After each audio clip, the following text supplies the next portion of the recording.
North Gujarat education Mumbai संचालित अरविंद जीवाबाई प्राथमिक शाळा, धोरण 7, विषय हिंदी, विषयांक सच्चा हीरा।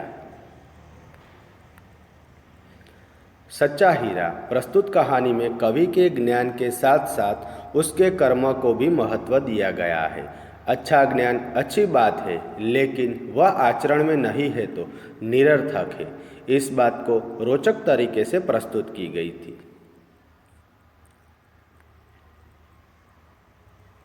सूर्य अस्त हो रहा था। पक्षी चहचहाते हुए अपने अपने नीड की ओर जा रहे थे। गांव की कुछ स्त्रियां पानी लेने के लिए घड़े लेकर कुएं की ओर चल पड़ी। पानी भरकर कुछ स्त्रियां तो अपने घरों को लौट गई, परंतु उनमें से 4 कुएं की पक्की जगह पर बैठकर आपस में इधर उधर की बातें करने लगी। बातचीत करते करते बात बेटों पर जा पहुंची। उनमें से एक की उम्र सबसे बड़ी लग रही थी। वह कहने लगी, भगवान सबको मेरे बेटे जैसा बेटा दे। मेरा बेटा लाखों में एक है। उसका कंठ बहुत मधुर है। वह बहुत अच्छा गाता है। उसके गीत को सुनकर कोयर और मैना भी चुप हो जाती है। लोग बड़े चाव से उसका गीत सुनते हैं। उसकी बात सुनकर दूसरी स्त्री का मन हुआ कि वह भी अपने बेटे की प्रशंसा करे। उनसे पहली स्त्री से कहा, मेरे बेटे की बराबरी कोई नहीं कर सकता। वह बहुत ही शक्तिशाली और बहादुर है। वह बड़े बड़े बहादुरों को पछाड़ देता है। वह आधुनिक युग का भीम है।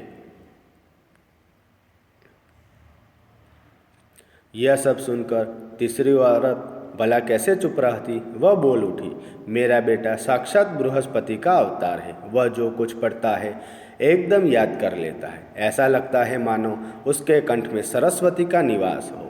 तीनों औरतों की बातें सुनकर चौथी स्त्री चुपचाप बैठी रही। उसने अपने बेटे के बारे में कुछ न कहा। पहली ने उसे टोकते हुए कहा, क्यों बहन, तुम क्यों चुप हो? तुम भी तो अपने बेटे के बारे में कुछ बताओ। चौथी स्त्री ने बड़े ही सहल स्वभाव से कहा, मैं अपने बेटे की क्या प्रशंसा करूं? वह न तो गंधर्व सा गायक है, न भीम सा बलवान और न ही बृहस्पति सा बुद्धिमान।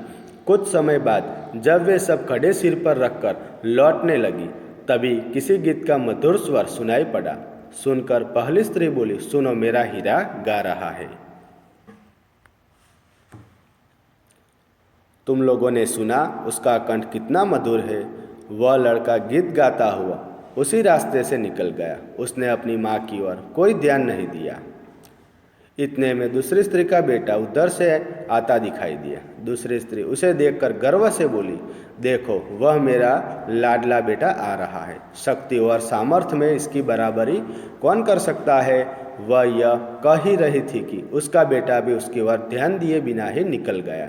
वे कुछ आगे बढ़ी तो एकाएक तीसरी स्त्री का बेटा उधर से संस्कृत के श्लोकों का पठन करता हुआ निकला।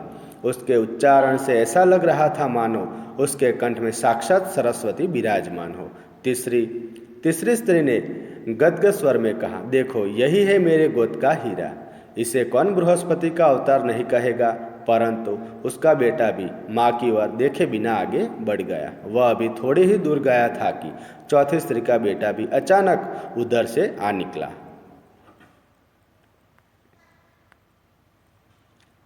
यह देखकर बहुत ही सीधा साधा और सरल प्रकृति का लग रहा था। उसे देखकर चौथी स्त्री ने कहा, बहन, यही है मेरा लाल। चौथी स्त्री अपने बारे में बता ही रही थी कि उसका बेटा पास आ पहुंचा। अपनी माँ को देखकर वह रुक गया और बोला, माँ, लाओ, मैं तुम्हारा कड़ा पहुंचा दूँ। मना करने पर भी अपने माँ के सिर से पानी से भरा कड़ा उतारकर अपने सिर पर रखा और घर की ओर चल पड़ा। तीनों औरतें ही आश्चर्य से चौथी स्त्री के बेटे को देखती रही। एक वृद्ध महिला जो बहुत देर से इन औरतों के पीछे चलती हुई इनकी बातें सुन रही थी, पास आकर बोली, देखती क्या हो, यही सच्चा हीरा है।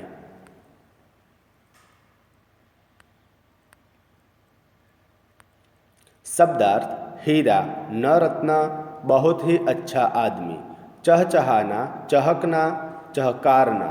नीड, घोंसला, कंठ, गला, आवाज, स्वर, शब्द। चाव, प्रबल इच्छा, लगन। प्रशंसा, तारीफ, गुण। बराबरी, तुलना, समता, समानता, सामर्थ्य, बल, योग्यता। पछाड़ना, हराना, पटकना या गिराना।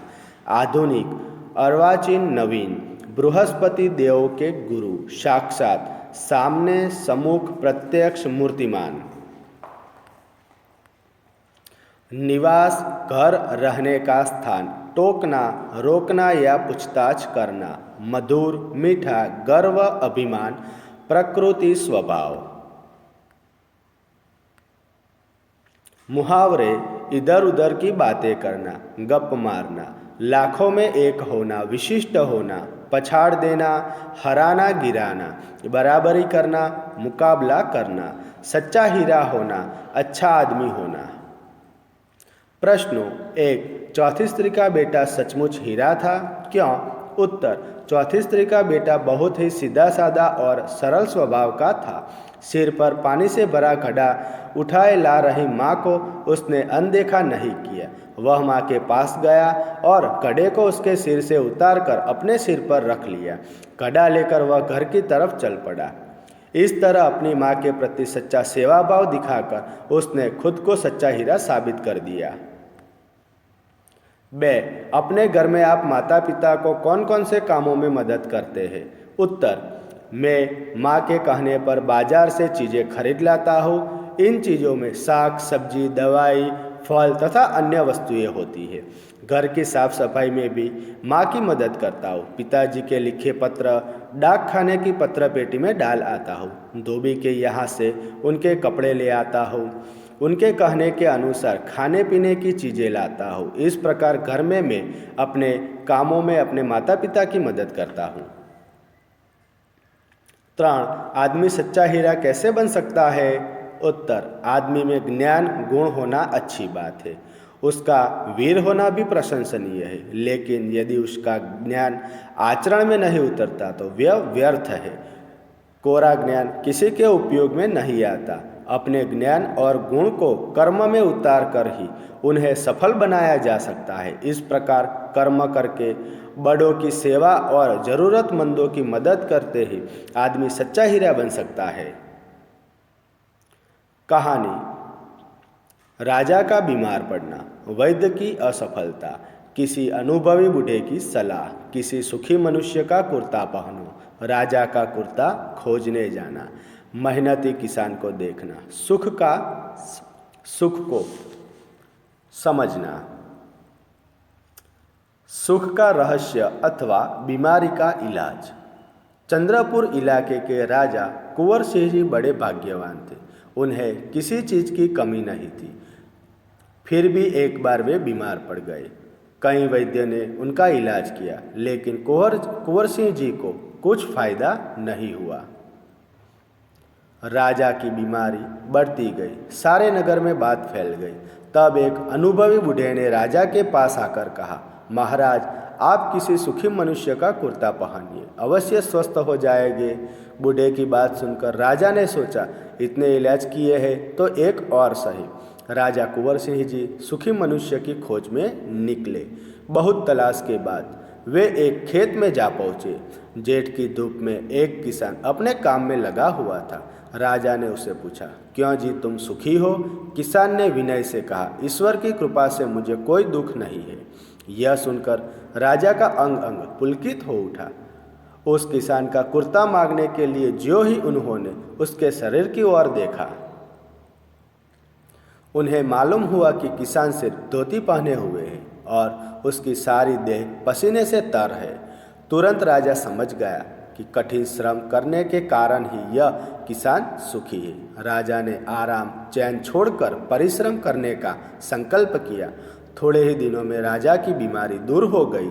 सीख, श्रम से ही स्वस्थ प्राप्त होता है और सच्चा सुख मिलता है। कहानी, पुराने जमाने की बात है। कनकपुर देश के दरबारियों की ख्याति देश विदेश में फैली हुई थी। उनकी बुद्धि की प्रशंसा सुनकर दूसरे देश के दरबारी उनकी परीक्षा लेने के लिए आए। उसके एक हाथ में असली फूलों की माला और दूसरे हाथ में नकली फूलों की माला थी। उनसे दरबारियों से कहा, श्रीमान, क्या आप हाथ लगाए बिना बता सकेंगे कि इनमें से कौन सी माला असली फूलों की है? सभी दरबारी आश्चर्य में पड़ गए। दोनों मालाएं बिल्कुल समान लग रही थी। विदेश के दरबारी के प्रश्न का उत्तर देना मुश्किल था, पर आखिर एक बुद्धिमान दरबारी खड़ा हुआ। उसने कहा, इसमें कौन सी बड़ी बात है? इन दोनों मालाओं को सामने एक उद्यान के एक पेड़ की डाल पर लटका दिया जाए। उस दरबारी की बात मानकर वे मालाएं पेड़ की डाल पर लटका दी गई। कुछ ही समय में बन बन बन करती हुई मधुमक्खियाँ आई और एक माला पर बैठ गई। दूसरी माला के पास एक भी मक्खी नहीं गई। यह देखकर दरबारी ने कहा, जिस माला पर मधुमक्खियाँ बैठी वह असली फूलों की माला है, दूसरी नकली फूलों की माला है। उस दरबारी की बुद्धि की सबने प्रशंसा की। दूसरे देश के दरबारी ने भी कनकपुर के दरबारों को लोहा मान लिया। इससे कनकपुर के दरबार की ख्याति और भी बढ़ गई। प्रश्नोत्तरी प्रश्न 1, पहली स्त्री ने अपने बेटे की प्रशंसा कैसे की? उत्तर, पहली स्त्री ने कहा कि मेरा बेटा लाखों में एक है। उसका कंठ बहुत मधुर है, वह बहुत अच्छा गाता है। उसके गीत को सुनकर कोयल और मैना भी चुप हो जाती है। लोग बड़े चाव से उसका गीत सुनते हैं। भगवान सबको मेरे जैसा बेटा दे। इस प्रकार पहली स्त्री ने अपने गायक बेटे की प्रशंसा की। ब, दूसरी स्त्री ने अपने बेटे की तारीफ में क्या कहा? उत्तर, दूसरी स्त्री ने अपने बेटे की तारीफ में कहा कि उसकी बराबरी कोई नहीं कर सकता। वह बहुत ही शक्तिशाली है। वह बड़े बड़े बहादुरों को भी पछाड़ देता है। वह आधुनिक युग का भीम है। इस प्रकार दूसरी स्त्री ने अपने बेटे के बल का बखान किया। 3, तीसरी स्त्री ने अपने बेटे की विशेषता में क्या कहा? उत्तर, तीसरी स्त्री ने कहा कि मेरा बेटा साक्षात बृहस्पति का अवतार है। वह जो कुछ पढ़ता है उसे एकदम याद कर लेता है। ऐसा लगता है मानो उसके कंठ में सरस्वती का निवास हो। इस प्रकार तीसरी स्त्री ने अपने बेटे की बुद्धि की तारीफ की। 4, चौथी स्त्री ने अपने बेटे का परिचय कैसे दिया? उत्तर, चौथी स्त्री ने कहा कि मेरा बेटा तो एक साधारण लड़का है। यह न तो गंधर्व सा गायक है, न भीम सा बलवान और न बृहस्पति सा बुद्धिमान। मैं उसकी प्रशंसा कैसे करूं? इस प्रकार चौथी स्त्री ने एक सीधे साधे लड़के के रूप में अपने बेटे का परिचय दिया। निम्नलिखित युक्ति कौन किसे कहता है? 1, यही सच्चा हीरा है। उत्तर, एक वृद्ध महिला चारों स्त्रियों से कहती है। ब, माँ लाओ मैं तुम्हारा कड़ा पहुँचा दूँ। उत्तर, चौथी स्त्री का बेटा माँ से कहता है। 3, सुनो मेरा हीरा गा रहा है। उत्तर, पहली स्त्री अन्य स्त्रियों से कहती है। 4, देखो यही है मेरी गोद का हीरा। उत्तर, तीसरी स्त्री अन्य स्त्रियों से कहती है। 5, देखो वह मेरा लाडला बेटा आ रहा है। उत्तर, दूसरी स्त्री अन्य स्त्रियों से कहती है।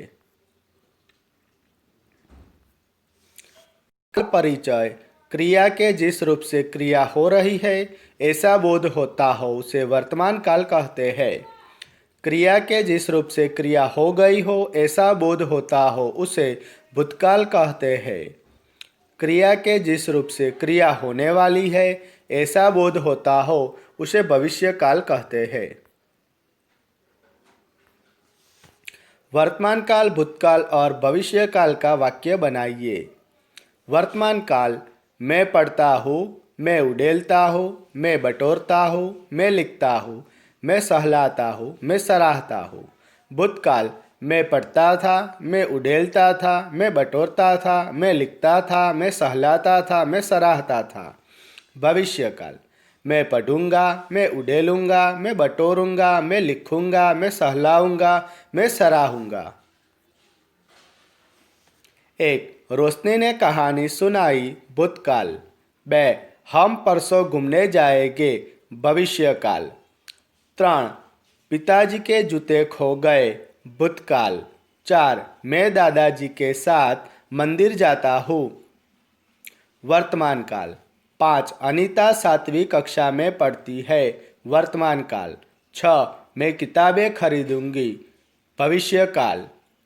7, बेटी पढ़ लिख कर दुनिया घूमेंगी। भविष्य काल। 8. हरी रहीम से बात कर रहा था, भूतकाल। 9. मेरे पैरों में दर्द हो रहा था, भूतकाल। विशेष प्रश्नोत्तरी। प्रश्न सही विकल्प चुनिए। कुएं के चारों ओर बने ऊंची भूमि को क्या कहते हैं?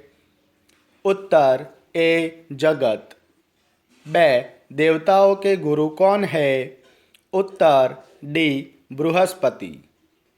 3. विद्या की देवी कौन है? उत्तर सी. सरस्वती। 4. प्रकृति शब्द का अर्थ है? उत्तर बी. स्वभाव।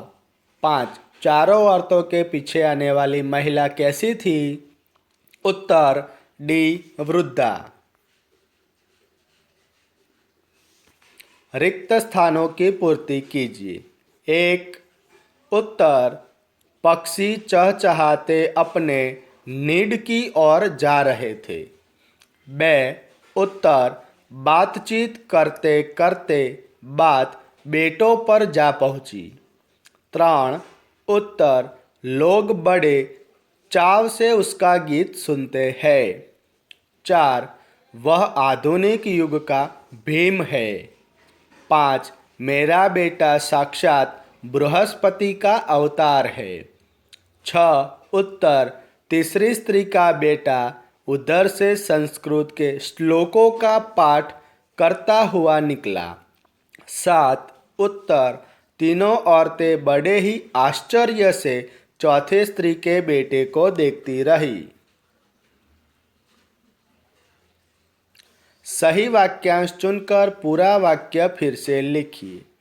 पहली स्त्री ने अपने बेटे को लाखों में एक कहा, क्योंकि। उत्तर लोग उसके गीत बड़े चाव से सुनते थे। ब.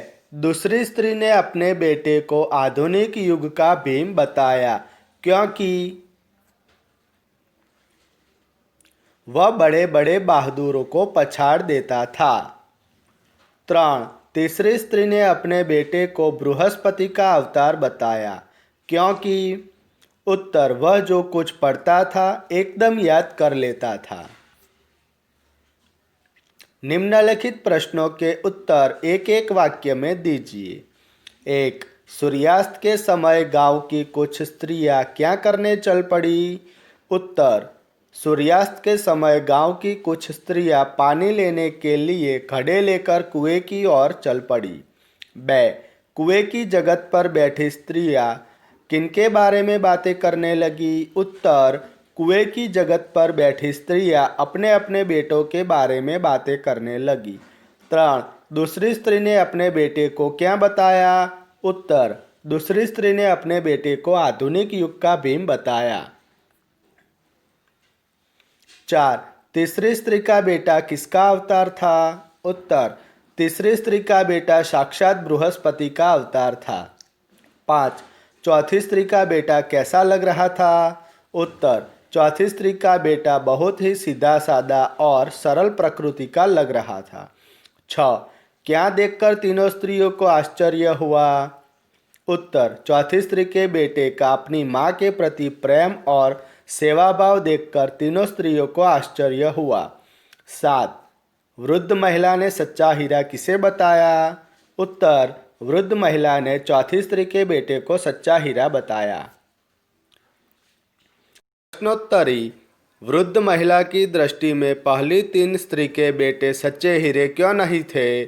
उत्तर पहली स्त्री का बेटा अच्छा गायक था, दूसरी स्त्री का बेटा शारीरिक बल में आधुनिक युग का भीम था, तीसरी स्त्री का बेटा विद्या बुद्धि में बृहस्पति का अवतार था। उन तीनों स्त्रियों के पुत्रों में अपनी कोई न कोई विशेषता थी, पर उनमें वह गुण नहीं था जो चौथी स्त्री के पुत्र में था।